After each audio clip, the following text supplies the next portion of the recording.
नवीन वर्षाचे स्वागत करण्यासाठी तुम्ही फिरायला जाण्याचा किंवा रेल्वे प्रवासाचा बेत आखत असाल तर ही बातमी तुमच्यासाठी अत्यंत महत्त्वाची आहे।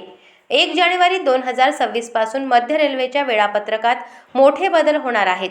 मुंबई आणि पुण्याला जोडणाऱ्या अनेक महत्त्वाच्या गाड्यांच्या वेळा बदलण्यात आल्या असून यामध्ये हाय स्पीड वंदे भारत एक्सप्रेसचाही समावेश आहे।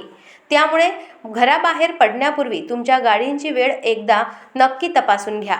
रेल्वे प्रशासनाला दिलेल्या माहितीनुसार प्रवाशांचा प्रवास अधिक सुखकर व्हावा आणि गाड्यांचा वेग वाढवण्यासाठी हा निर्णय घेण्यात आला आहे। 1 जानेवारीपासून लागू होणारे या नवीन वेळापत्रकामुळे मुंबईहून सुटणाऱ्या आणि मुंबईकडे येणाऱ्या गाड्यांच्या वेळेत 5 ते 15 मिनिटांचा फरक पडणार आहे।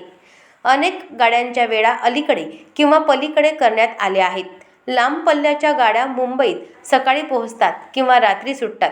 त्यांच्या प्लॅटफॉर्म आणि वेळेत रेल्वेने सुधारणा केली असून नवीन वर्षातील हा बदल रेल्वेची कार्यक्षमता वाढवण्यासाठी आणि प्रवाशांचा वेळ वाचवण्यासाठी उचललेले पाऊल असल्याचे रेल्वे अधिकाऱ्यांनी सांगितले आहे। अशाच महत्त्वपूर्ण बातम्यांच्या अपडेट्ससाठी अजिंक्य भारत न्यूजच्या पेजला फॉलो करा आणि सबस्क्राइब करा। Thank you for watching.